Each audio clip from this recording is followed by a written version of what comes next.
Hi everyone. People often ask me why I do what I do. I incubate social entrepreneurs, and for every literate person that I incubate, I ensure that he or she takes on several people from poorer backgrounds as their co entrepreneurs, not as employees, mind you, co entrepreneurs. It's a very difficult task. People often have problems doing this because those who are rich or those who have enough have a mental block in being able to share. There's always a limit. Beyond this, I do not want to share. I'm sure all of us go through that, which could probably be one of the reasons for poverty to exist today. If you ask me what is poverty, I feel it's of two kinds. One is of the mind, and the other is of materials. The first one that happens is that one of the mind, and that many people who are richer have that poverty, the mental poverty. They are unable to feel at peace. They wish to hoard. They have a lot of fears, insecurities. Many of us are racists. Many of us are fanatical about our beliefs. Many of us think that we deserve what we have and others deserve what they have. How true can that be? I really question this because I did not come about this just by just thinking good thoughts. I came about it by actually living with poor people many times and of having gone through poverty myself.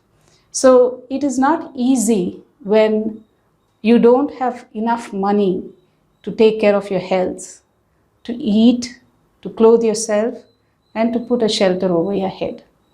If you don't have money for all these things, it is not easy to live. There have been many experiments and researches done on this subject, and people have discovered that poverty actually brings down your IQ by 14 points sometimes. So, if we coexist along with poor people down the street, then we are actually criminals who are letting other people suffer too much. It's out of sight, so we feel it's okay. And when we do come in sight with these things, we prefer to turn the other side. So this is one of the reasons why I've felt that I should do something in my life of trying to remove poverty altogether. If you came home to my place, anybody can come in, they can sit on my sofa, they can come into my bedroom, nothing is locked, nothing is kept away from them. And if they need something, if I have it, I'm ready to discuss with them and see if I can give it to them. If there is a very big need that I have and I can't partake of it because of some harm that happens to me or my family members, then there is a discussion with such people.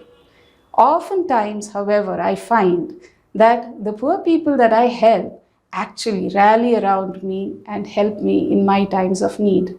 There has never been a point where, because I share and I live with people like that, my levels of comfort they've really not come down. I've lived with tribals, I've lived in the slums, I've lived with people who have just, enough money to buy food for once a day.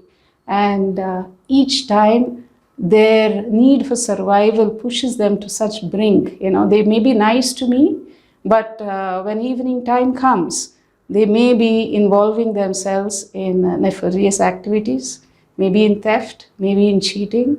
I've seen all these things. But the extension of love, compassion, and sharing that they did with me far outdid whatever wrongs that they got themselves involved in otherwise. So the experiments that I've been doing have shown to me that when people have opportunities, when people have a chance to be able to breathe, to be able to be themselves, to give in a little and have a little bit of rest in between, when people have that, when people are helped to step out of poverty a little bit, they become far richer in mind and they're able to perform much, much better. So I will continue on this journey and I will have lots of thoughts to share with you in the days to come. Be blessed.